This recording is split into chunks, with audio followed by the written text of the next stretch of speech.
আপনি কি শুনেছেন এমন কোনো কবরের কথা যেটি আছে একেবারে খালের মধ্যে? হ্যাঁ, ঠিক শুনেছেন। পানির মাঝে স্থির হয়ে থাকা একটি কবর, যেটি ঘিরে রয়েছে অজস্র রহস্য। এই কবর রয়েছে বাংলাদেশের এক প্রত্যন্ত এলাকায়। গ্রামের খালের ঠিক মাঝখানে একটি ছোট টিলার মতো অংশে অবস্থান করছে এই কবরটি। গ্রামের মানুষজন বলেন, এটা কোনো সাধারণ কবর নয়, এখানে শুয়ে আছেন এক অলৌকিক ফকির। অনেকে চেষ্টা করেছে এই কবর সলাতে, কারণ বন্যার সময় এই কবর খালের মধ্যে বাধা সৃষ্টি করে।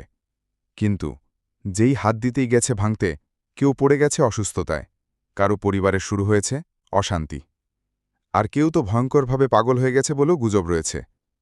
বৃদ্ধ একজন গ্রামবাসী বলেন, আমার বাবা বলতেন ওখানে এক অলৌকিক ফকির সাধনা করতেন।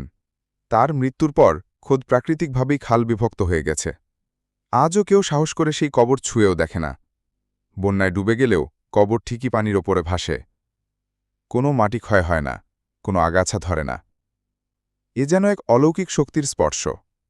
কেউ বলেন এটি আউলিয়ার কবর, আবার কেউ বলেন যিনি মৃত্যুর পরও নিজের স্থান রক্ষা করছেন।